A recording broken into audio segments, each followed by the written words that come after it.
Agora, então veja, Isaías 55, versículo 6, 7, 8.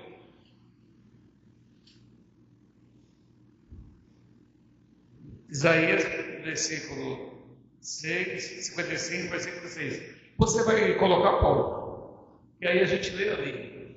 Então, Isaías 55, 6 diz assim: busquem o Senhor enquanto Ele pode ser encontrado. Tem uma versão que diz assim: buscai ao Senhor enquanto Ele está perto. Invoquem-no enquanto Ele está perto. Então, esse é um imperativo, é uma necessidade que nós cristãos temos de buscar o Senhor e invocá-lo enquanto Ele está perto de nós. Oremos. Senhor nosso Deus, nós queremos te agradecer, Pai, porque estamos na Tua presença. Ó Deus, neste domingo chuvoso, separamos este momento para louvar o Senhor, para ler a Sua palavra, para ouvir a Sua palavra.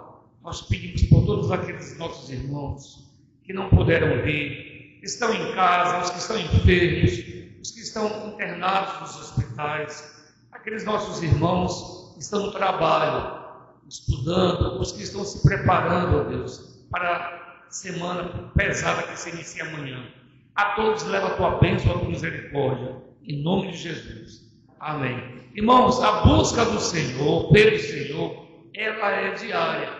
O pastor Marcos, ele iniciou nesse mês uma campanha de oração, onde a igreja está sendo convidada a compartilhar em oração tudo aquilo que nós precisamos colocar no altar do Senhor, né? A nossa gratidão, a nossa adoração, os nossos pedidos.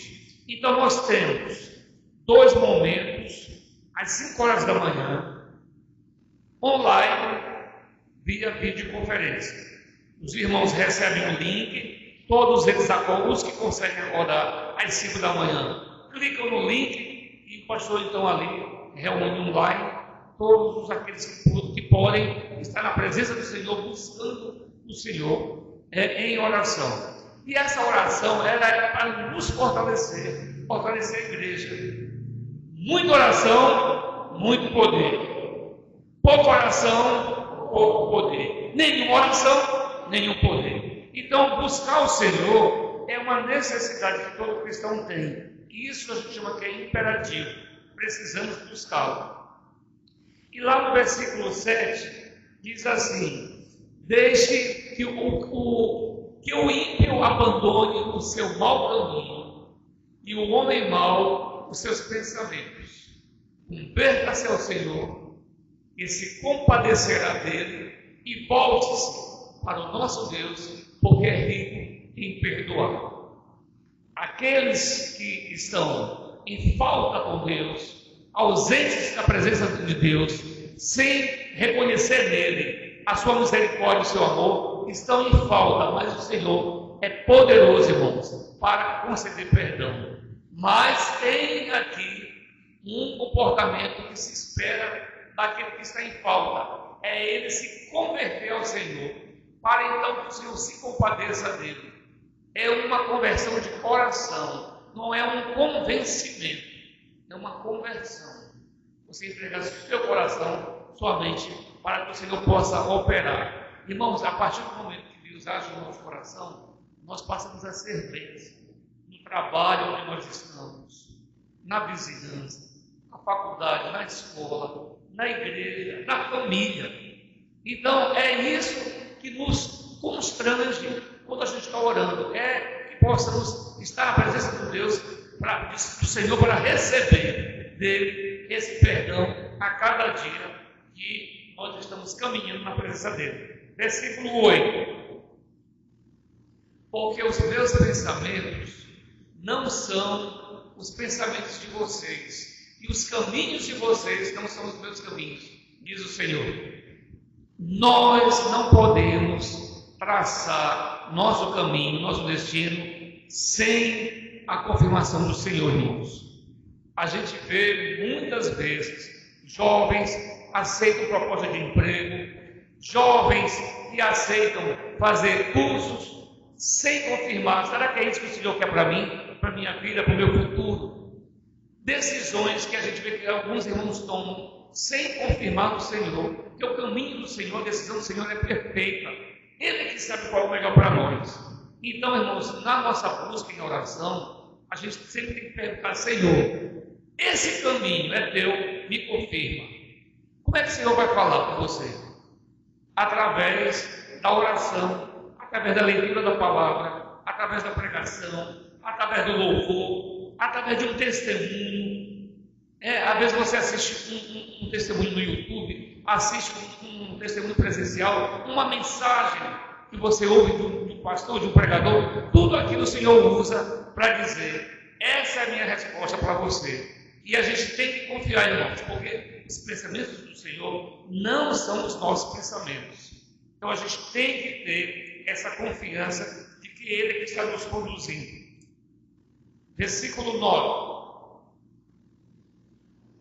Porque assim como os céus são mais altos do que a terra, assim os meus caminhos são mais altos do que os caminhos, os seus caminhos. E os meus pensamentos são mais altos do que os pensamentos de vocês. Tudo que o Senhor pensa para nós, irmãos, é o melhor, não é o pior. Hoje pela manhã, na escola bíblica dominical, eu estava dizendo: existem frases que nós cristãos não dizemos.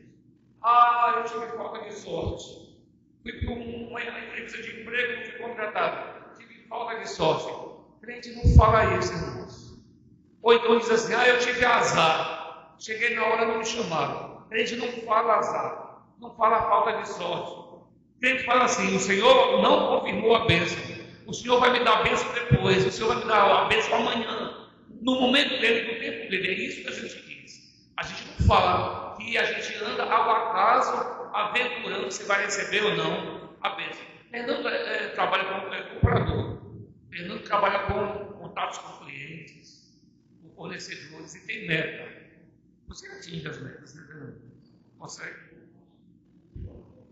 Quando você chega na segunda-feira lá no trabalho, como comprador, tem a carteira de clientes, para você fazer os contatos, fechar as vendas, você sempre coloca: Senhor, é teu, esse meu trabalho é teu, que eu possa ser bênção, que eu possa alcançar a meta, que eu possa ser bênção aqui para a empresa. O crente, irmãos, na empresa, ele dá resultados, não é isso? Ele tem que ser produtivo.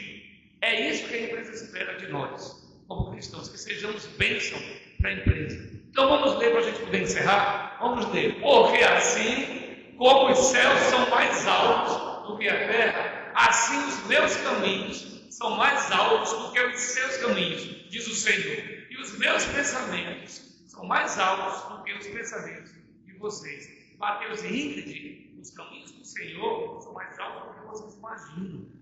Não é isso? A bênção do Senhor é bem mais alta. O pensamento dele, Silvia, o que o Senhor quer para você, deseja de você, é muito acima do que você pensa. A mesma coisa a Abel nos ama, né? Isis, Paulo, Dora, Lucas, Fernando, Paulinho, né, Paulinho? Sempre nós pensamos pequeno, porque o Senhor é quem pensa grande. E a gente, irmãos, nunca deve se comparar. Porque Isis ganhou a bênção, eu não ganhei. Não. A bênção de Isis chegou, glória a Deus. E a minha vai chegar. Mas é no tempo do Senhor. Por que tem esse delay? Porque tem um tempo de espera. Porque você precisa ser trabalhado. Tem uma coisinha ali no coração que precisa ajustar. Falta de fé, a falta de amor, a falta de buscar o Senhor. Então, nesse tempo, que a bênção dela chega a mim, não chega porque Deus está trabalhando no meu coração. Ele quer que eu me dedique, Ele quer que eu busque, Ele quer que eu pare para refletir: Senhor, o que é que eu preciso mudar, melhorar para estar na Tua presença? Então é isso que nós estamos refletindo nesta noite, e a gente possa diluir essa palavra durante a semana. Isaías 55, 6 a 9, para que o Senhor então nos abençoe e nos diga, e nos conforte: aguarde que a sua hora vai chegar. Não é isso? Aguarde que a bênção vai chegar, é no momento de Deus. E é isso que a gente coloca sempre diante do Senhor, que a gente sempre coloca: Senhor, eu quero aguardar na tua providência, na tua resposta, não na minha, não no meu pensamento. Irmãos, aí a pessoa diz assim: eu vou abrir um empreendimento. A pessoa dedicada, entrega os dízimos, a pessoa participa do louvor, a pessoa canta, e a pessoa faz um empreendimento. Dá errado depois de alguns meses. Aí a pessoa diz: o Senhor não me abençoou. Você perguntou para ele, para Deus, se ele estava confirmando, se ele queria que você fizesse aquilo, aquele negócio, aquela atividade? Então, muitas vezes o Senhor deixa você seguir sozinho, porque os pensamentos dele são bem maiores. Você se antecipa, você se precipita, e aí você depois se arrepende. E o Senhor, ele não deseja isso para nós, ele deseja que sejamos obedientes, que sejamos confiantes na bênção e na misericórdia dele. Amém, irmãos? Vamos ficar em pé, nós vamos orar agora, e nós vamos agradecer a Deus por esse momento, na presença dele na sua casa, nesse momento que nós já louvamos, já lemos a palavra e que nós já ouvimos a palavra, para que ele nos fortaleça e que ele nos dirija durante toda essa semana. Irmãos, o que está acontecendo aqui espiritualmente é igual a um carro elétrico. Perto da minha casa tem um posto de recarga de carro elétrico. Aí a pessoa põe lá na tomada, o carro fica lá carregando. Estamos fazendo isso agora espiritualmente, carregando as baterias para que durante toda a semana estejamos na presença do Senhor, amém? É isso que a gente tem que sair daqui dizendo: Senhor, eu só confio em Ti. Então, a partir de amanhã, segunda, os desafios, viu, Dora? Os desafios não são seus, é o Senhor que vai pelejar, Ele que vai te dar a vitória, Ele que vai conduzir, Ele vai te dar a resposta que cada um de vocês, cada um de nós deseja, vem dEle. Então a gente está recarregando a bateria para não duvidar, para não sentir fraqueza, mas que a gente possa tomar posse dessa bênção. Vamos orar. Seu nosso Deus, oh Pai, nós estamos aqui, Senhor, na Tua casa. Somos poucos, mas somos sinceros. O nosso coração está aqui aberto para receber a Tua bênção. O nosso coração está aberto para, ó Deus, colocar as nossas vidas no Teu altar. Ó Senhor, nos dirige durante toda essa semana, no trabalho, na vizinhança, na família, entre os amigos, na escola, na faculdade, ó Deus. Que em todo momento sempre possamos sentir a Tua presença conosco, nos encaminhando, ó Deus, mostrando quais são os Teus pensamentos, qual é o caminho a seguir. Tira do nosso coração toda dúvida, toda falta de fé, nos dá confiança no Senhor. É isso que nós te oramos em nome de Jesus. Amém. Irmãos, podem sentar.